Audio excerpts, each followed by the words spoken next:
세상의 변화를 알아가는 즐거움, 투자로 인생을 바꾸는 사람들, YG 클럽. 지금 고정 댓글을 확인하세요. 9월 21일 맞죠? 아, 다행스럽게 월간 이선엽 촬영일을 FOMC 이제 직후로 잡았는데 다행입니다. 21일 저희 종가를 보니까 코스피가 2514.9, 1.75% 떨어졌고요. 코스닥은 860, 2.5% 떨어졌습니다. 하여튼 1000 몇백 개 종목이 떨어졌다는 얘기입니다. 그럼요. 오늘 예. 다 코스피 코스닥 합쳐서. 어우 무서워. 무서워. 오늘 어떻게 뭐 문의 전화나 이런 거 많이 안 한 왔나요? 통화도 사람? 없었습니다. 그래요? 예. 요즘 좀 인기가 떨어지신 거 아닙니까? 아닙니다. 오히려 제 고객들은 좀 편안하게 계신 것 같아서 지금 촬영 되고 있는 건가요? 네네네. 아이고 이거 이러면 안 되는데. 아니, 수익률도 그렇고 네네. 우선은 FOMC 회의 직후에 예. 나스닥도 좀 상대적으로 많이 빠졌고 코스피 코스닥은 그보다 더 많이 빠졌습니다. 일단은 그 이유부터 한번 좀 체크를 해볼까요? 지금 몇 가지 이유가 있을 텐데요.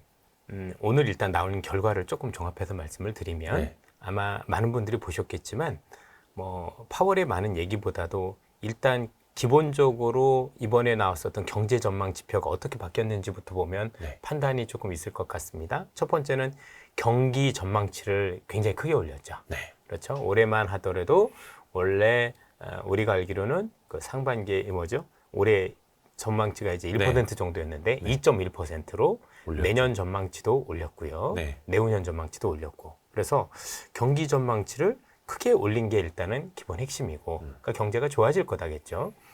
두 번째는 실업률 전망치는 낮췄어요. 네. 4.1에서 3.8%로. 네. 그러니까 고용은 더 좋아질 것이다라고 본 거고. 네. 그러면 이제 물가 전망 지표는 뭐 PC 기준으로 코어는 내렸고 우리가 헤드라인은 조금 올렸고 이런 정도로 보여집니다. 네. 그러면 재밌는 게 뭐냐면 이전보다 우리가 흔히 얘기하는 경제에 대한 뷰가 굉장히 좋아진 거죠. 네. 기본적으로. 그러면 당연히 생각을 하더라도 이렇게 되면 물가 잡는 게 쉽지 않을 텐데 그냥 우리 표현으로 현재 디스인플레이션이라는 그 표현 자체가 네. 진행이 되긴 하지만 그 진행 속도가 굉장히 더딜 수 있을 거고 그걸 있는 그대로 하면 내년까지 금리를 내리겠다라는 우리의 기대 중에서 그 기대가 상당 부분 후퇴란 거죠. 그래서 네. 아마 대부분 분들이 보셨겠지만 내년에 원래 1%포인트 정도 금리 인하 예정이 아니라 그 예상이 있었지만 그게 이제 절반으로 줄었죠. 그래서 0.5%포인트 그 정도로 줄어든 어떤 그런 상황들 이러다 보니까 전체적으로 시장이 좀 불안해했는데 여기 이제 두 가지가 조금 달라진 게 있었어요.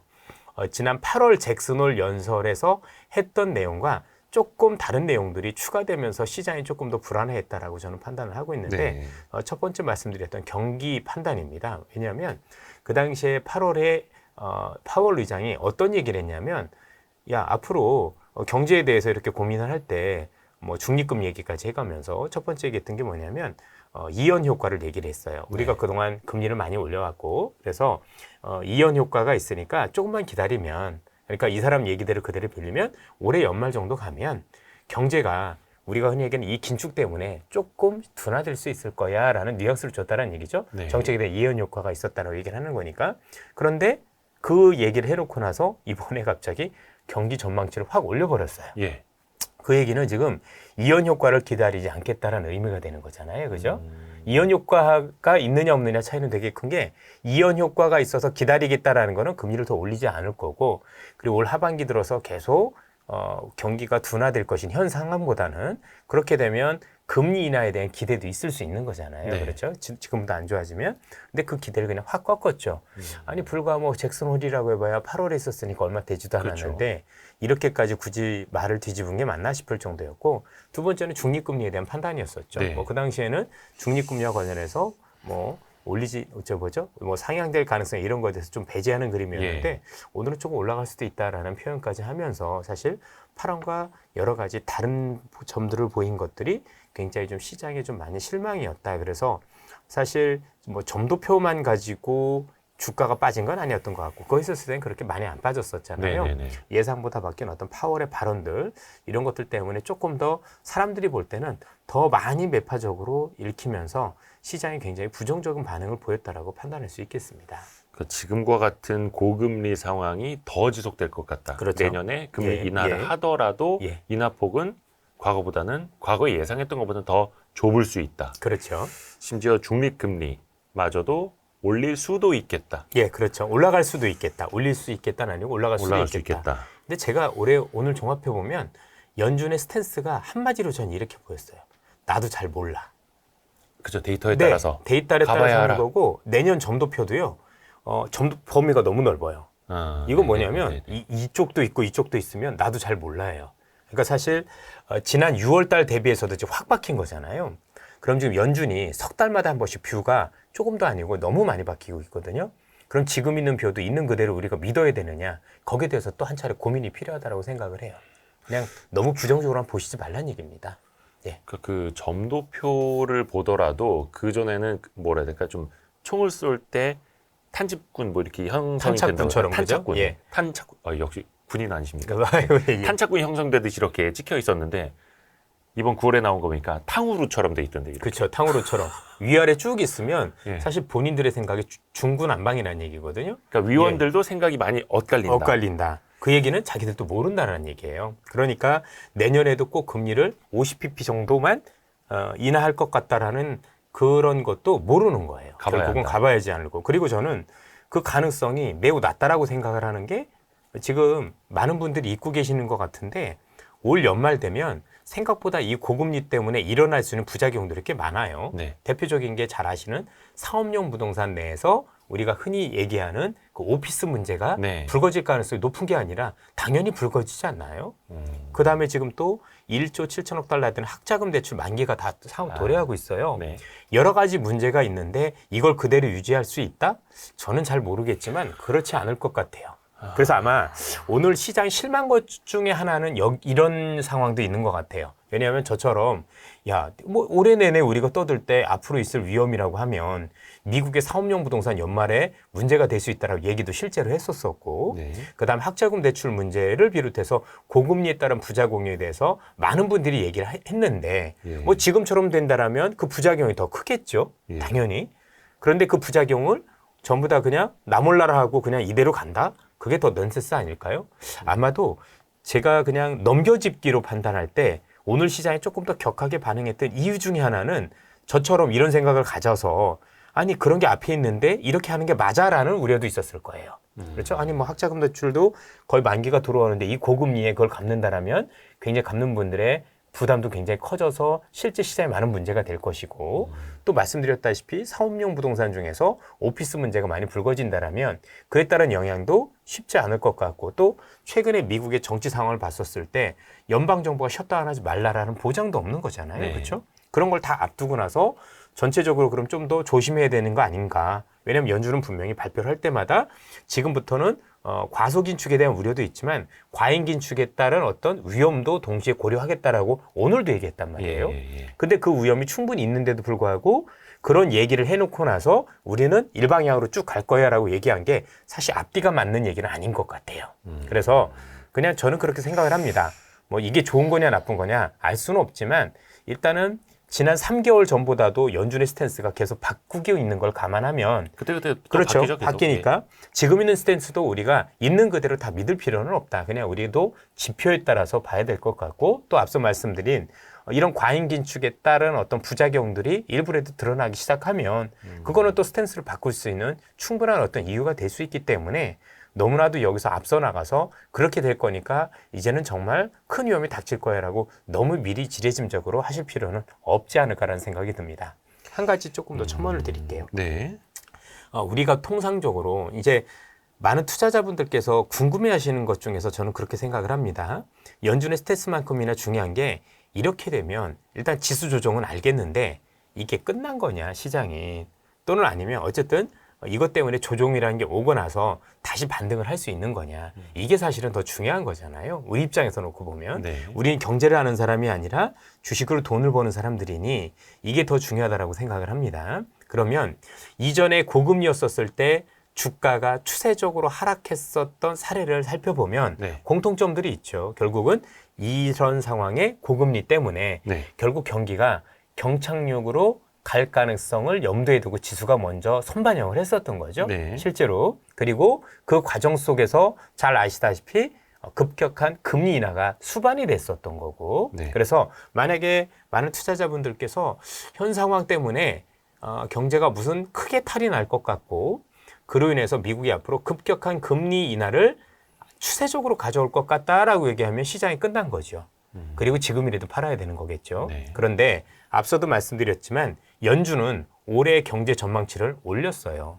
그리고 내년의 경기 전망치도 올렸어요. 물론 올해보다는 내년이 좀 덜합니다. 예, 올해가 2.1이고 내년이 1.5, 예. 그 다음해가 1.8이니까 어쨌든 그 정도라고 보면 연준이 보는 시각은 연착륙 가능성을 더 높게 본 거죠. 그래서 경기가 올해보다 내년에 조금 더 둔화되는 그림이지만 마이너스가 아니니 사실상 우리가 흔히 얘기하는 경기 침체 가능성을 배제한 거란 말이에요. 네네네. 그러면 시장 자체가 아직까지는 뭐 그들의 전망이 꼭 맞다라고 가정을 할 때 연착륙 가능성을 높게 보고 있고 현 수준보다 약간 경기가 둔화되는 수준이라면 사실상 현재까지 올라왔었던 시장의 추세가 꺾여서 하락 반전했다라고 보기는 어렵다라는 게 저 개인적인 생각입니다. 저는 이게 더 중요한 것 같아요. 그러니까 추세가 바뀐 건 아니다. 그렇죠. 그러니까 중요한 건 이번 조정에서 잘 사야 된다는 생각을 가지고 있는 거죠. 오. 예.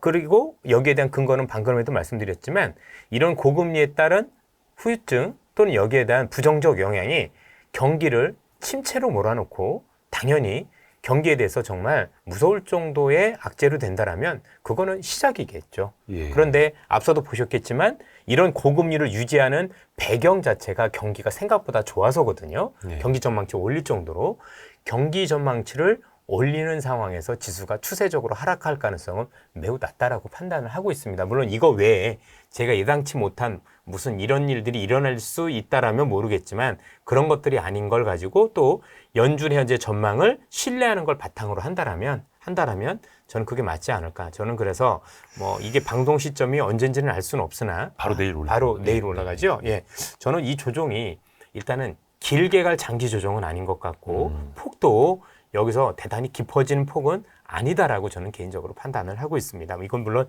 제 개인적인 생각이고 제 판단이 틀릴 수도 있겠지만 많은 고민을 해보고 저는 현재는 그렇게 생각을 하고 있습니다. 예. 근데 지금 뭐 2,500에 턱걸이가 돼 있고 한 달여 전에도 2,500 밑으로 갔다 온 적이 있죠. 네. 2,500이라는 숫자를 뭐 그렇게 막 의미 있게 뭐 지켜야 된다고 뭐 이럴 필요는 그런 없고 건 조금 없죠. 더 예. 내려갔다가 올라올 예. 수는 있지만 사야 하는 조정이다. 왜냐하면 사실 최근 지수가 큰 의미가 없어진 게 예. 올해 지수가 올라올 때도 사실 지수 관련주가 많이 올라왔다기보다는 사실 특정 산업 중심으로 지수를 많이 끌어올렸잖아요. 아. 흔히 얘기해서 IRA와 관련된 수혜 기업들 네. 중심으로 많이 올랐었던 사례들이 되게 많았기 때문에 뭐 지수 플레이는 아니었다라고 보여집니다. 뭐 미국 같은 경우도 흔히 얘기하는 빅테크 관련주들이 시세를 주도했다는 점에서 놓고 볼 때는 네. 사실상 경기가 좋아서 경기 관련주가 오른 사례는 매우 낮았다라고 보여져요. 예, 그렇게 판단하면 지수가 지금 딱 얼마다 이런 거는 물론 이제 지수 플레이를 하거나 ETF 하시는 분들은 의미가 있을 수 있겠지만 올해 나름대로 산업별로 움직이는 시장이었고 그래서 저는 우리 와이스트리에 나와서도 여러 차례 걸쳐서 지금은 시장이 좋아지고 나빠지고가 중요한 게 아니라 변화가 중요하다. 시장, 왜냐하면 그러니까 산업의 변화, 섹터의 변화. 그렇습니다. 왜냐하면 변화할 때는 항상 공통점이 뭐냐면 변화할 때는 올라가는 게 있고 내려가는 게 같이 있어요. 예. 변화에 수혜가 있고 피해가 있거든요. 네네네. 그래서 그게 보이는 장이기 때문에 지수만 놓고 보면 대단히 좋지 않을 수도 있다. 하지만 그 내면에 들어가 보면 우리가 그 변화의 수혜를 사면 큰 수익이 날 수 있는 거고 그 변화의 피해주를 사면 지수가 별로 빠지지 않는데도 불구하고 큰 손실이 날 수도 있는 시장이었다라는 거죠. 제가 요즘 자주 드리는 말씀 중에 두 기업을 비교해서 말씀드립니다. 네. 그 기업이 어떤 기업이냐면 미국 기업인데 예. 최근에 미국에서 있었던 변화 중에 하나는 근무 형태의 변화죠. 네네. 그렇죠? 코로나 이후에 재택근무라는 게 생각보다 크게 자리를 잡았습니다. 예. 그러니까 중요한 건 이게 경기가 좋고 나쁨이 아니었다라는 겁니다. 재택근무 형태로 근무 형태가 변화된 거죠. 네. 그래서 당연히 재택근무가 많이 늘어나니 사무실에 대한 수요가 줄어들 수밖에 없을 거고 미국에서 사무실과 관련된 기업 중에 대표적인 기업이 위웍이란 기업입니다. 아, 네네네. 위웍의 주가가 정말 크게 급락을 했습니다. 반면 집에서 근무를 하니 재택근무를 하면서 수혜를 보는 기업도 있을 텐데 미국에서는 생각보다 많은 분들이 크루즈에서 근무를 많이 하십니다. 그러니까 이제 크루즈에서 근무를요? 그렇습니다. 그러니까 이제 놀러 가서 근무를 하는 거죠. 그러니까 낮에만 잠깐 근무를 하고 밤에만 즐기면 되는 거잖아요. 네네네. 그래서 여러분들 올해 로얄 캐리비안이라는 크루즈 회사가 주가가 $30 선에서 $115까지 무려 3배가 올랐습니다. 그러니까 여행도 많이 다니고 이런 다니고. 식으로. 그런데 그 크루즈가 이거를 치고 들어갔죠. 네네. 그래서 어떻게 치고 들어갔느냐? 제일 중요한 건 내가 크루즈를 안심하고 타려면 일단 근무를 할 수 있을 정도로 언제 어디서나 인터넷이 가능해야 되는 거잖아요. 네. 그래서 스타링크라는 걸 도입을 하면서 엄청나게 인터넷이 활성화됐고 그러다 보니까 낮에는 뭐 컴퓨터 가지고 이제 근무를 하고 그 나머지 시간에는 이제 거기서 즐기는 그런 형태. 아마 이건 아마 예전에 미래세 연구원이셨던 서병수 연구원님께서도 저한테 말씀을 많이 해주신 거지만 이런 형태로 변화가 있었다라는 거죠. 그래서 지금은 변화가 중요해요. 예를 들어서 여러분들 이것만 그런 게 아니라 최근에 중국과 관련해서 중국 소비가 안 좋아지면서 나이키란 기업의 주가가 많이 빠졌잖아요. 근데 중국 애들이 없는 데는 오히려 올라간 운동화 기업도 있어요. 아식스란 기업은 또 신고가입니다. 그건 일본 기업이죠. 예. 예. 그래서 그거 신고가예요? 예, 그렇습니다. 거의 그래서 최근에 엄청 올랐어요. 요즘 뭐 일본 주식들이 좀 예, 강했으니까요. 좋습니다. 근데 이제 왜냐면 아식스 같은 거 일본 애들이 저희 뭐 중국 애들이 안 신겠죠. 그렇죠. 그리고 어차피 중국 애들을 선호하지도 않았으니 뭐 얘네들이 사든지 말든지 요즘 또 되게 선호가 되고 있고 요즘 뭐 운동화 쪽에서는 제가 알기로는 아식스 쪽에 대한 어떤 그 뭐라 그러나 그 품귀 현상 이런 것들도 벌어지고 있다고 얘기를 하는 그래요? 것 같은데 그러니까 세상이 이래요. 그러니까 잘 보시면 어떤 거는 수혜인데 어떤 건 피해가 그대로 나타나요. 그래서 아마 제가도 좀 많이 말씀드린 기업들 중에 또 하나 GE라는 기업, 제네럴 일렉트릭이죠. 네. 일전에도 제가 이번 시장에서 미국의 가장 큰 변화는 전기라는 단어를 썼습니다. 네네네. 그렇죠.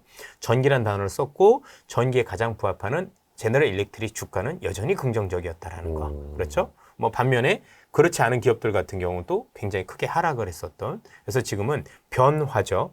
다시 한번 말씀드리지만 시장이 항상 변화할 때가 있고 또는 경제가 좋고 나쁠 때가 있어요. 네. 그렇죠? 경제가 좋을 때 나쁠 때에 따른 주가 흐름과 이렇게 변화가 있을 때 주가 흐름은 매우 다릅니다. 주로 변화라는 단어가 크게 있을 때는 지수가 움직이지 않는 경우가 많아요. 그러니까 제한적인 박스권. 그렇죠? 그래서 별로 움직이지 않는 것 같은데 그 안에서 있었던 변화 수혜주들은 정말 큰 폭으로 변화의 피해주는 정말 큰 폭으로 내리는 이게 한국 사례에서는 언제 있었냐면 2010년대 초반에 있었어요. 그 당시에 중국의 소비라는 변화가 있었죠. 네네네. 자, 중국의 소비라는 변화가 있다 보니까 그 소비 관련주들은 주가가 20배씩 올라댔죠. 우리가 알고 있는 호텔신라가 그랬고 아모레퍼시픽 이런 거 10배씩 올랐던 기억이 있고 LG생활건강 10배씩 올랐었죠. 반면 그 당시에 중국의 산업화 관련주들 그러니까 중국이란 나라가 산업화에서 소비화로 변했으니 사실은 산업화 관련주가 어려워서 대체제로 참은 거거든요. 네. 근데 중국 산업화에 특화되었었던 조선주는 마이너스 80%까지 갔었어요. 현대중공업 기준으로. 네. 포스코도 아마 반토막이 났었을 거예요. 예. 그런 식으로. 당연히 피해주들은 많이 빠졌고 수혜주들은 엄청나게 올랐는데 썸을 해보니 지수는 제자리더라 이거죠.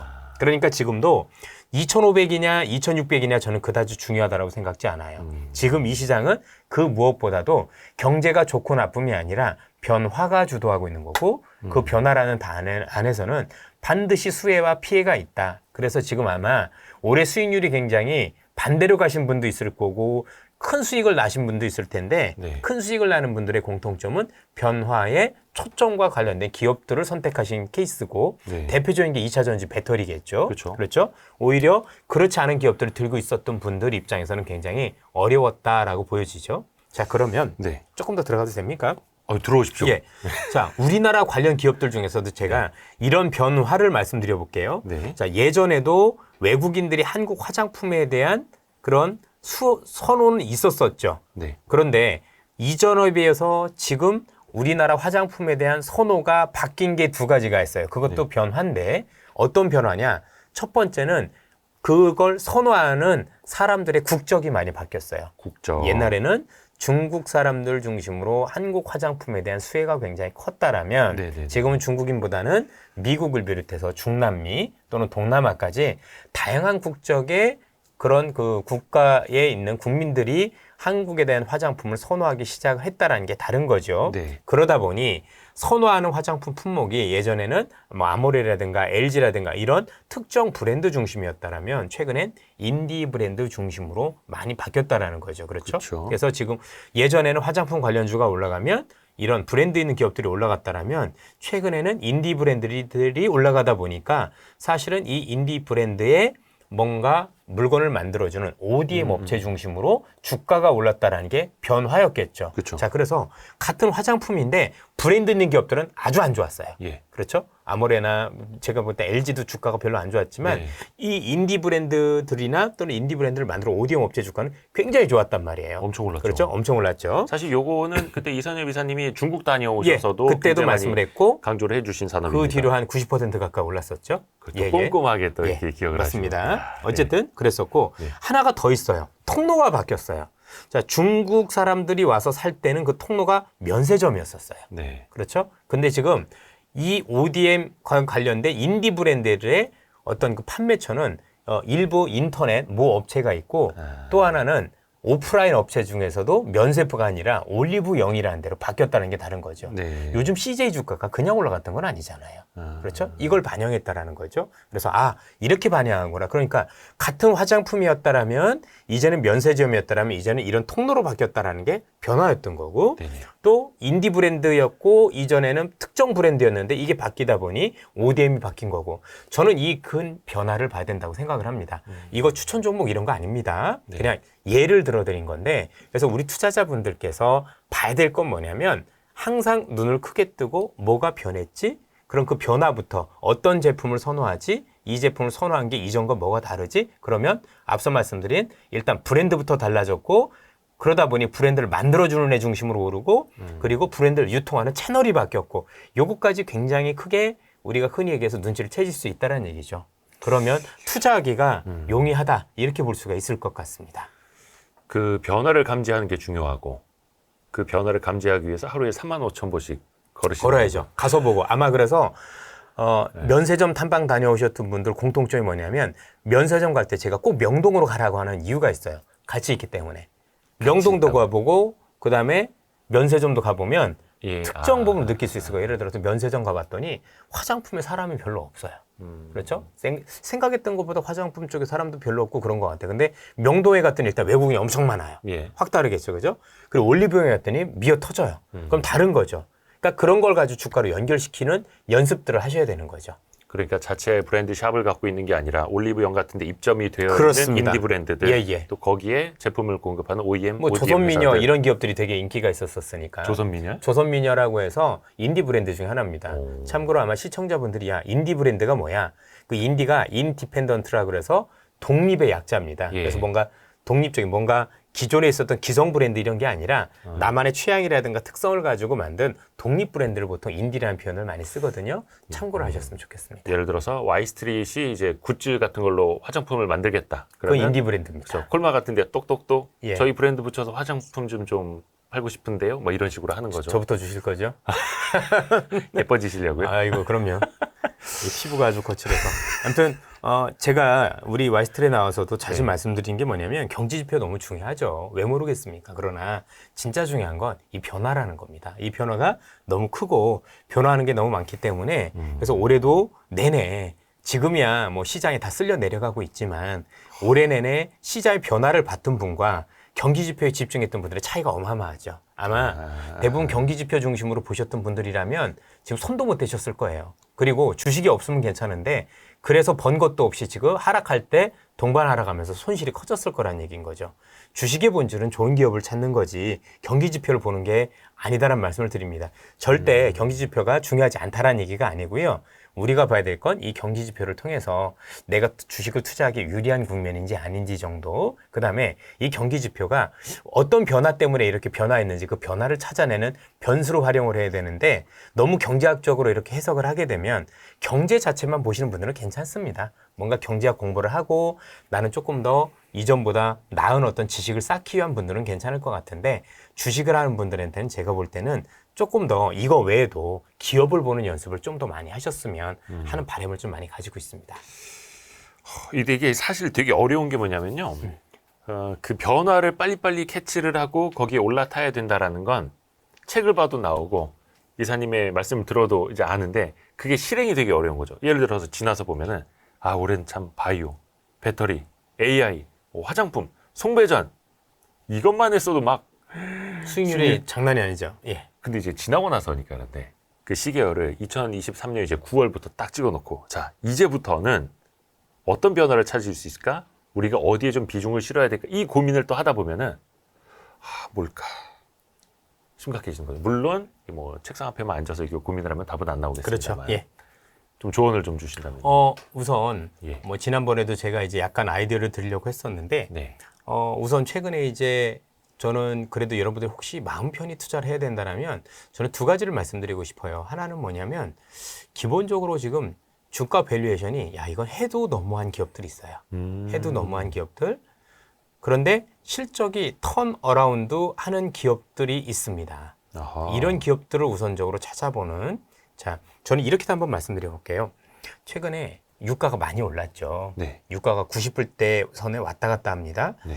유가가 왜 올랐을까? 뭐 당연히 공급 측면의 변화가 제일 컸겠죠. 네. 러시아, 사우디의 감산이 있었을 거고 최근에 리비아의 대홍수도 있었을 거고. 그런데 중요한 건 뭐냐면 이런 단순한 정치적인 이슈라든가 정말 얘네들도 이제 그 현재 있는 공급을 줄이는 걸 올 연말까지 한다라고 아직은 한시적인 거지 않습니까? 네. 자, 어떤 회사들도 유가를 전망을 할 때 이런 한시적인 공급 부족을 가지고 장기 전망을 하진 않거든요. 그런데 미국 유수의 IB들이 최근에 유가 전망치를 상향을 했잖아요. 네네네. 그 이면에는 수요 회복에 대한 기대가 깔려 있었어요. 쉽게 얘기해서 공급도 문제가 되는데 수요까지 겹치다 보니 유가가 생각보다 견조한 겁니다. 그리고 감산만으로 올라가는 게 아니다. 아닌 거죠. 그렇죠? 그럼 우리는 초점을 거기에 맞춰야 돼요. 무슨 말씀이냐? 오늘 CT에서도 보고서가 나왔지만 네. 최근에 유가 전망치를 상향한 가장 큰 이유가 하나가 뭐냐면 아시아 국가들의 수요가 회복될 것이다 해요. 자, 그럼 중요한 건 이 아시아 국가 중에서 한국과 일본을 얘기하는 게 아닙니다. 그렇죠. 예, 중국을 얘기하는 거거든요. 쉽게 얘기하면 뭐냐면 최근에 벽개원 사태로 인해서 우리가 중국에 대해서 굉장히 부정적인 생각들을 가지고 계시잖아요. 앞으로도 어려워질 거고 뭐 40년 동안 있었던 성장은 끝나서 네. 정말 어려운 길로 갈 것이다라고 예상을 했지만 실제 최근에 8월에 나왔던 경기 지표 소매 판매부터 생각보다 긍정적이었다는 얘기죠. 그래서 지금 시장에서는 어떤 판단을 가지고 있냐면 시장의 전망입니다. 시장에서는 중국 경기가 누가 보더라도 여러분들이 우려하시는 것처럼 옛날만큼 빠르게 성장하지도 않을 것 같고 또 쉽게 성장을 한다고 하더라도 이전만큼 되겠느냐는 우려에 대해서는 이견들은 없는 것 같아요. 그런데 바닥은 찍었다라는 즉 최악을 찍었다라는 그런 전망들은 미국에서 공통적으로 나오고 있고 당연히 지금 여러분들 하루에 한 번씩 거의 중국은 경기 부양책을 하루에 한 번씩 내고 있습니다. 그렇죠? 그럼 이런 경기 부양책이 조금이나마 중국 경기 회복을 돕는데 충분히 일조를 할 것이다라는 전망이 있어서 그 관련 기업들이 오르고 있습니다. 그래서 최근에 많은 분들께서 보시면 기업들 중에서 은근히 주가가 나쁘지 않았는데 이런 엉망인 시장에서도 주가 흐름이 긍정적인 애들을 보면 일단은 철강이나 화학업종들 한번 주가 흐름 봐보세요. 의외로 견조합니다. 사실 수익도 났습니다. 제가 사실 지난번에 와서 드리려고 했던 기업들이 이런 기업들이었었거든요. 근데 의외로 수익이 괜찮습니다.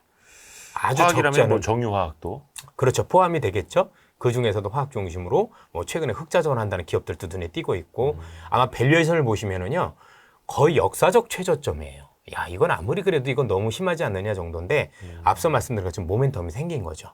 전반적으로. 그러다 보니 어떻게 보면 이 변동성 있는 시장에서 훨씬 더 편안하게 즐길 수 있는 기업들이 되고 또 저는 여기에 유통이라는 산업도 마찬가지인 것 같아요.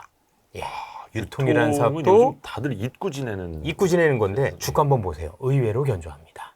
그렇죠? 이 기업들도 역사적 밸류에이션도 너무 싼데 주가를 올리려는 의지 또 생각보다 실적 개선도 많이 되고 있습니다. 왜 실적 개선이 많이 되냐면 외국인들이 많이 왔잖아요. 중국인들이 아니라 그렇죠?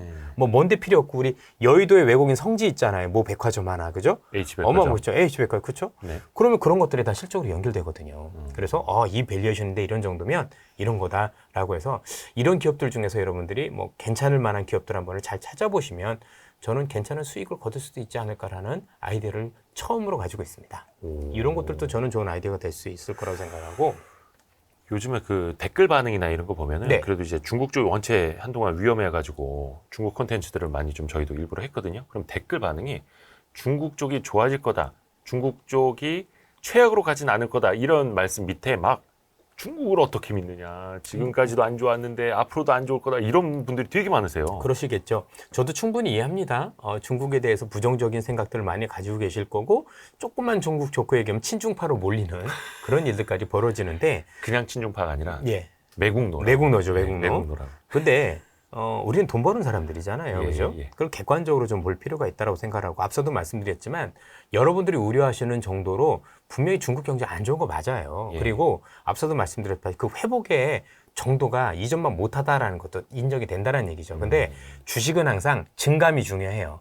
지금보다 조금이라도 나아지면 반응을 해요. 그죠? 예, 그러면 제가 보는 건 뭐냐면 최악은 지났다. 그리고 많이 올라온다가 아니라 지금보단 낫다예요. 지금보다 낫다. 근데 거기에 주가는 격하게 반응한다는 얘기죠. 튀어오르죠. 그렇죠. 그래서 이걸 보시라는 얘기입니다. 여러분들 생각할 때 경제학적으로 보면 야, 이 정도 올랐다고 좋게 얘기할 수 있어? 맞는데 주가는 그렇지 않다는 얘기예요. 또 반대로 주가가 고공행진을 하고 경제가 좋았는데 조금만 삐끗해도요. 주가가 와르르 무너져요. 그렇죠. 이게 주가의 속성이에요. 그래서 주식을 분들은 개선을 봐야 돼요. 그래서 안 좋은 것도 맞고 여러분들 우려하신 것도 틀린 게 아니란 얘기입니다. 맞는데 지금이 최악이라고 보는 거고 그 최악보다 조금만 좋아지면 주가는 제대로 반영을 하는 거죠. 그리고 핵심은 그거죠. 그 이하로 안 떨어지면 되는 거죠. 우리가 봤던 최악보다 더 떨어지지 않는다라고 생각을 하면 주가는 더 오르는 특성들을 가지고 있다는 점들도 우리가 냉정한 시각을 가지고 유지할 필요가 있습니다. 여러분들이 뭐 진심 어린 그런 애국심이나 그런 걸 폄하자라는 건 아닙니다. 너무 좋은 의견이시고 여러분들의 소중한 생각이긴 하지만 돈을 벌 때는 조금 더 우리가 생각했던 것보다 더 냉정할 필요는 있는 것 같아요. 냉정하게. 예, 냉정하게.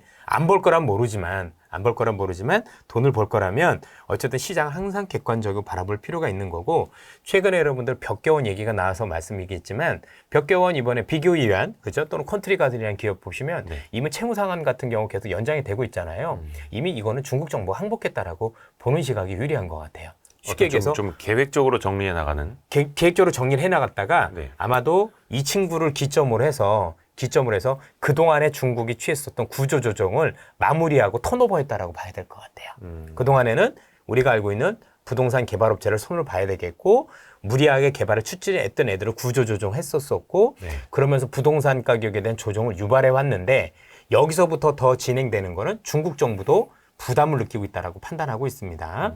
일전에도 말씀드렸지만 중국 정부는 모든 정책을 어떻게 하면 공산당 체제를 유지할까를 목적에 두고 정책을 쓰게 됩니다. 그런데 만약에 여기서 벽개원이라는 회사를 망가뜨리고 그리고 그로 인해서 시장의 신뢰를 잃고 여러 회사들이 도미노로 무너지게 되면 중국 정부도 감당하기 쉽지 않을 가능성이 높다라고 봤었었고 네. 그래서 아마 지난번에 있었던 정치국 회의에서 집은 투기하는 게 아니라 소유하는 게 집은 사는 곳이지 투기하는 게 아니다라는 문구를 빼기 시작을 했고 최근에는 부동산과 관련된 활성화 정책을 내놨다라는 얘기.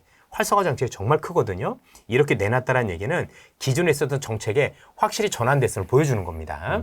그러면서 비구 위안도 죽이지 않고 채무 상환을 하고 참고로 여기서 여러분들 중국이 알고 있는 그 부동산과 관련된 정책 중에 제일 큰 게는 증거금 제도입니다. 이거 증거금이라는 표현이 맞진 않는데 계약금이죠. 그죠? 일종의 계약금, 보증금 뭐 이런 개념. 아시겠지만 중국은 첫 번째 집을 살 때, 두 번째 집을 살 때, 세 번째 집을 살 때 계약금이 다릅니다. 첫 번째 살 때는 생애 첫 구매가 20%, 네. 그 다음에 30, 60 이렇게 올라가거든요. 지역마다 좀 다르긴 합니다만. 근데 중요한 건 그게 집이 없어도. 네. 그러니까 내가 처음에 집을 샀어요. 그걸 팔고 딴 집으로 갔어요. 사실 집을 팔고 무주택자잖아요. 네네네. 무주택자인데 두 번째 집을 살 때는 그 증거금이 올라가요. 증거금이 올라가면 그만큼 내가 주택담보대출 빌리기가 어려워지죠. 네네네. 여러분들 어느 정도였냐면 북경 기준으로는 80%까지 올라갔었어요. 집을 여러 번 사고 판 사람은 예. 그러니까 나는 한 채인 건데 여전히 네. 그죠? 그러면 내가 집을 10억짜리 사면 8억이 있어야 된다는 얘기인데 어렵잖아요. 어렵죠. 그걸 이번에 다 풀어버렸어요. 어떻게 했느냐? 집을 몇 번을 사고 팔았어도 집이 여전히 없다라면 한 채라면 한 채를 팔고 두 번째 집, 세 번째 집 이렇게 가는 거에 대해서는 30% 적용을 해줍니다. 그러니까 과거 이력을 좀 지워주는 거네요. 다 지워주는 거죠, 그죠? 네.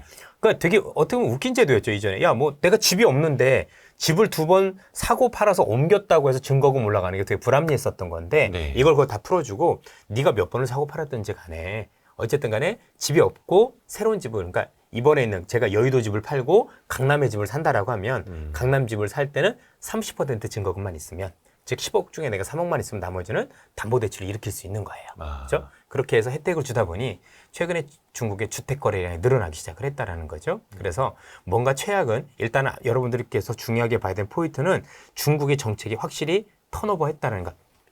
전환했다라는 건 확실해 보이고 거기에 대해서 정책적인 지원, 지속적으로 지준율을 인하해주고 있고 주택 거래가 활성화할 수 있는 정책을 많이 씌워주고 있기 때문에 좋아진다까지는 모르지만 제가 볼 때는 바닥은 찍었다라는 데 대해서는 이견들은 없는 것 같아요. 이거는 서구의 시각입니다. 저도 마찬가지라고 하고 그러다 보니 아까 말씀드렸던 건 관련 기업들이 이제는 더 나빠질 게 없다라고 보면 이 싼 밸류에이션에 저 충분히 될 수 있는 그래서 여러분들 뭐 기사도 뒤져보시면 이 기업들이 몇 분기 연속 적자였다가 드디어 흑자 전환 가능성이 높다. 흑자 전환하면 주식은 되는 거잖아요. 네. 그렇죠? 그래서 그렇게 올라온 케이스들도 많기 때문에 최근에 이런 시장에서 오히려 조금 부담도 없고 급등한 적도 없고 워낙 싸니까 사실은 크게 물릴 염려도 없이 할 수 있는 기업들이 저는 꽤 많다라고 생각을 하고 있어요.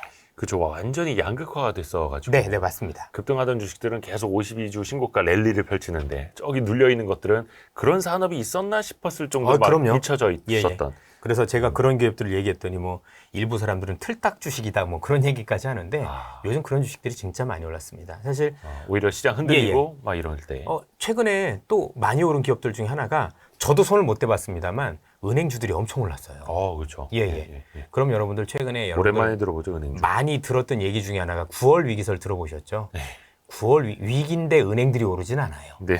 위기가 아니니까 은행주가 오르는 겁니다. 정확히는 위기가 아닌 게 아니라 위기가 이연이 되고 있는 거죠. 그렇죠? 계속 틀어막고 하면서 위기가 실제화되지 않게 막고 있는 거죠. 실제 위험한 건 맞지 않습니까? 그런데 그런 위험이 실제화되고 현실화되지 않을 것 같다라는 기대를 깔고 지금 시장을 움직이고 있다라는 점들도 보셨으면 좋겠습니다.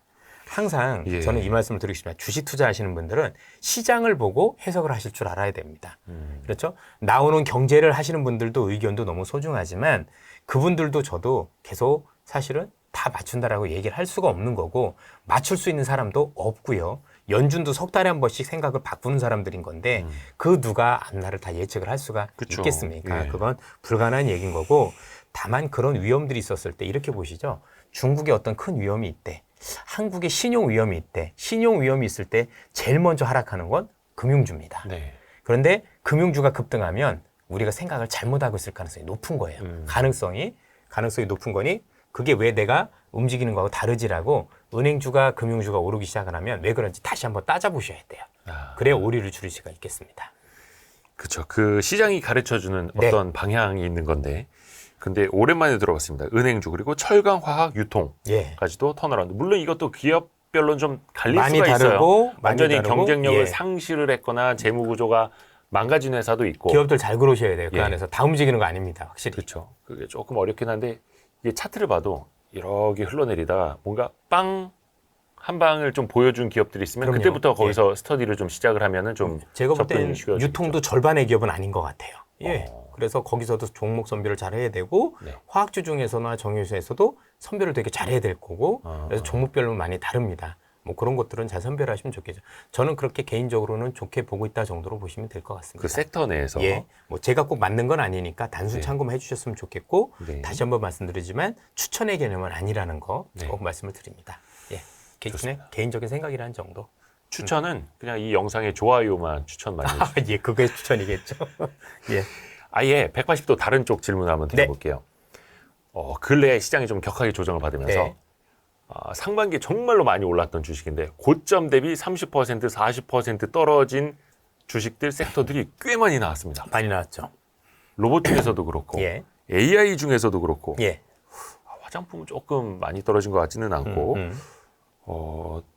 반도체도 최근에 조정이 그 HBM 관련주로 크게 올랐던 것들이 또 되게 조정이 또 많이 나온 것도 있고 이런 것들은 좀 어떻게 대응을 해야 될까요? 우선 일단 그런 관련 기업들 중에서는 아시겠지만 성장에 대한 기대는 있으나 실적이 수반되지 않은 기업들이 생각보다 많았다라고 생각을 합니다. 네. 그렇지 않습니까? 근데 그것도 또 주식의 일환이니까 네. 그런 주식을 저희들이 함부로 야 이건 무조건 가져가야 됩니다 이렇게 추천하는 건 굉장히 무책임하다라고 생각은 합니다. 예. 그 중에서도 일단은 많은 기업들 중에서 그래도 선도 기업이라든가 향후에 실적이 개선될 수 있는 기업들이 덜어 있다라고 생각을 하고 있어서 그런 기업들 중심으로 조금 선별하는 작업들이 필요하다고 생각을 하고 있고요. 저는 사실 처음부터 좀 AI 관련해서는 하드웨어 관련 기업들에 대해서는 조금 눈길을 많이 두지 않았습니다. 썩 그렇게 좋게 보이진 않았어요. AI 하드웨어 쪽으로. 그렇죠. 하드웨어라고 하면 뭐 흔히 얘기하는 HBM이나 이런 관련주를 얘기를 하는 겁니다. 예, 그런 관련 기업들이 나쁘다가 아니라 그거보다는 저는 AI 관련주면 그냥 AI 관련 기업을 사야 된다는 입장에 서 있었던 거 기억하실 겁니다. 그렇죠. 진짜 AI를 하는 기업들.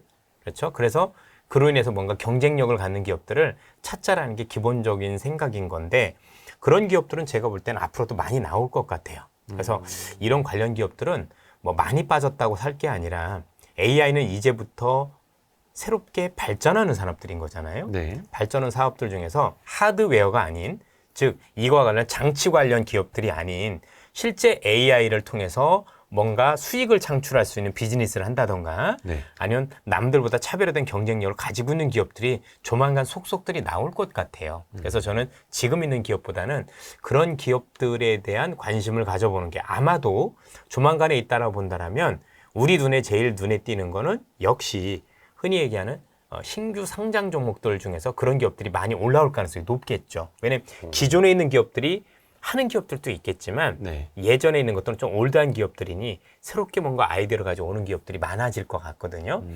그런 기업들에 대해서 꼼꼼히 따져보고 AI가 끝났다가 아니라 진짜 AI를 하는 기업들이 조만간 나타날 것 같다라고 좀 말씀을 드리고 싶어요. 그리고 이 AI 관련 기업들이 이전에 비해서 조금씩 다른 게 있다라고 말씀을 드리면 여러분들 파운데이션 모델, 즉 어마어마한 GPT라는 생성 AI를 만드는 기본 모델을 만드는 기업은 누가 보더라도 빅테크 기업들입니다. 예. 자금이 수조 원씩 소요가 되기 때문에 이들 기업들 중에서도 제가 보기엔 다 올라가는 게 아니라 아마도 선두 기업과 후발주자 간의 주가가 저는 갈리지 않을까라고 판단을 하고 있고요.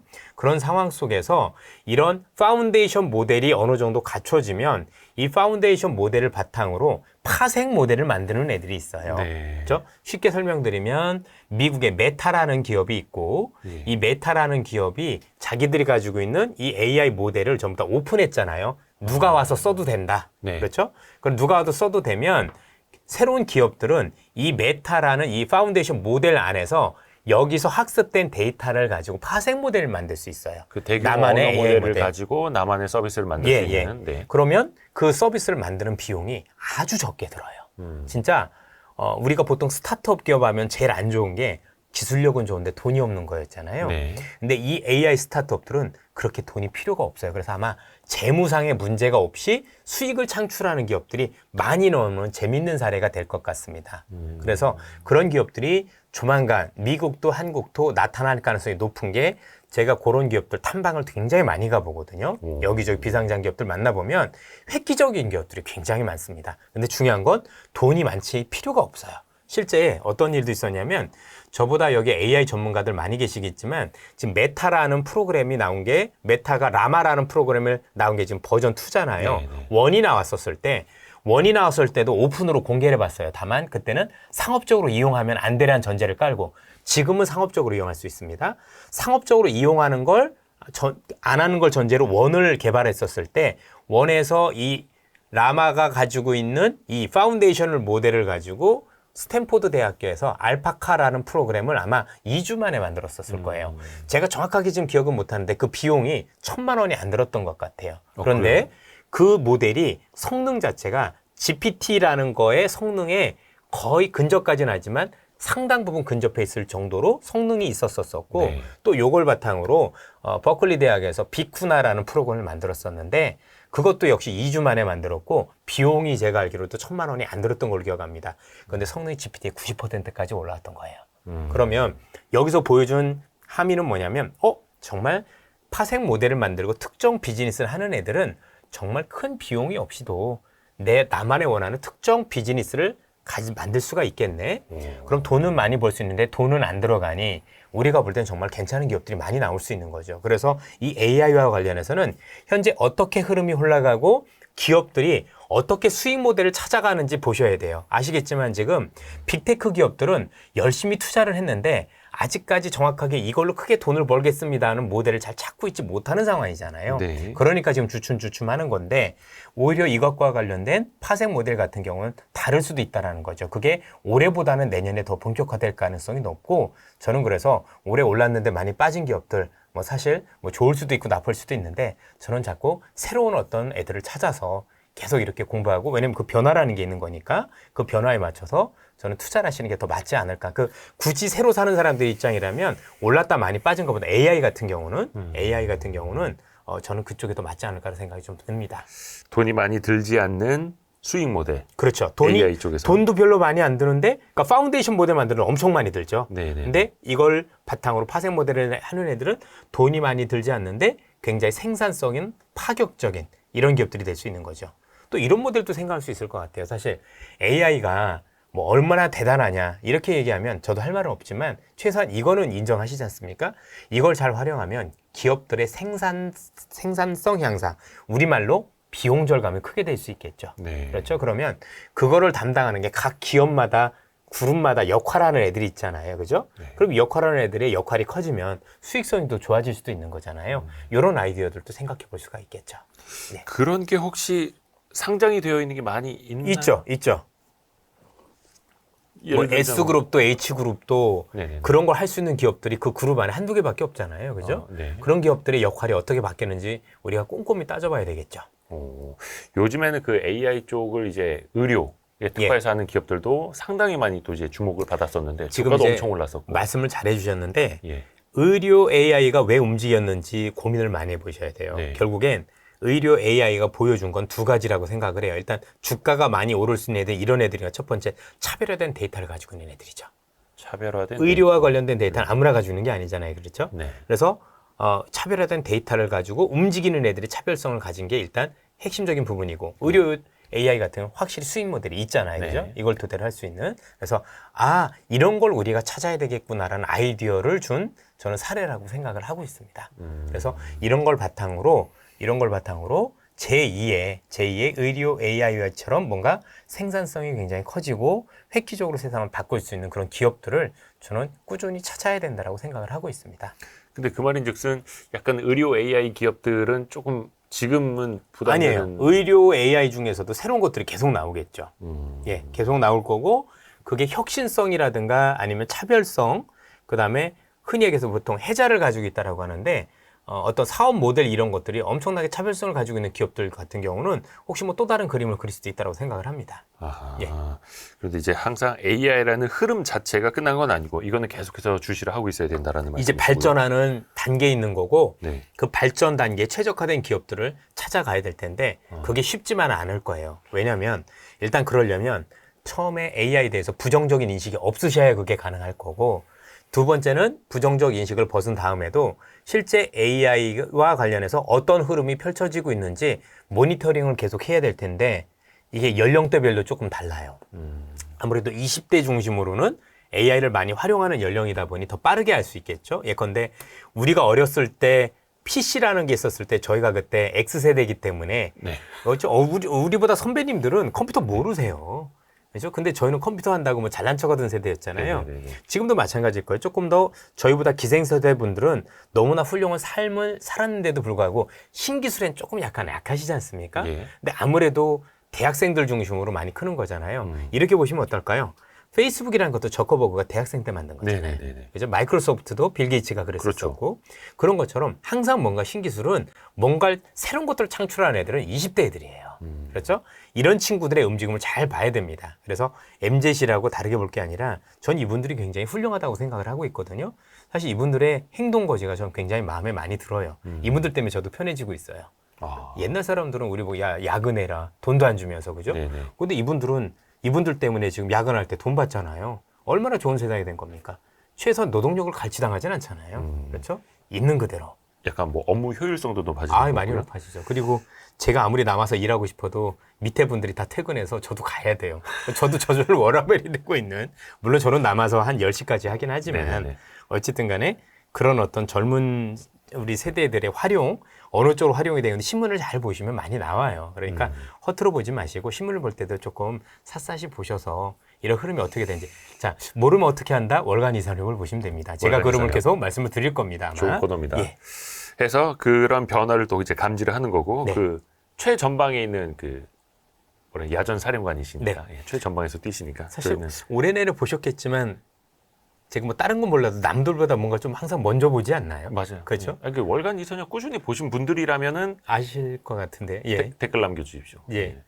뭐 중국도 이렇게 했다고 뭐 아유, 너무 맞아요. 친중 매국노 그러지 마시고요. 저도 별로 안 좋아합니다. 그렇죠? 좋아할 리가 있겠습니까? 돈 벌려고 하는 거죠. 대한민국만 그렇죠? 돈 벌려고 그냥 하는 거죠. 걔들 싫으니까 걔들 이용해서 돈 벌면 되잖아요. 그렇죠? 가서 거기서 그것도, 예. 우리 피 빨아먹고 나오면 어떻겠습니까? 이제 스마트하게 해야죠. 그렇죠. 스마트하게. 예.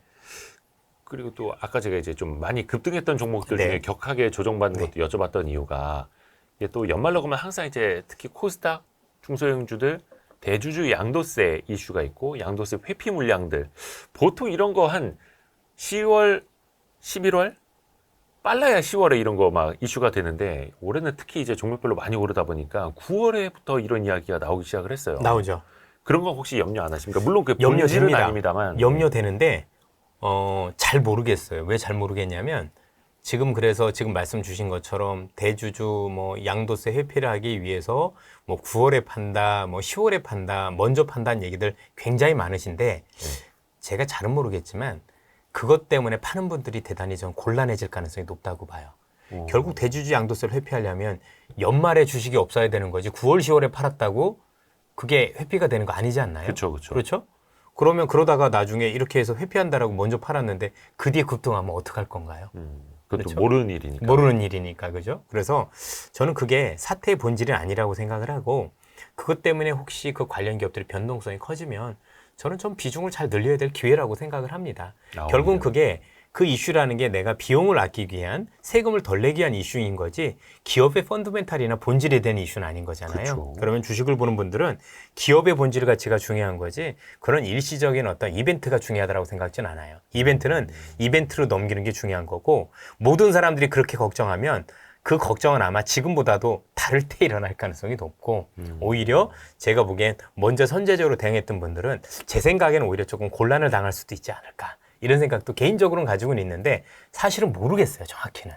그래서 뭐 그럴지 안 그럴지. 왜냐면 제 주변에서도 그것 때문에 9월, 10월에 판다는 분들 많은데 그럼 10월, 12월까지 아무것도 안 할 건가요? 그것도 웃기잖아요. 그러다 오르면 뭐 어떡하려고 그러지?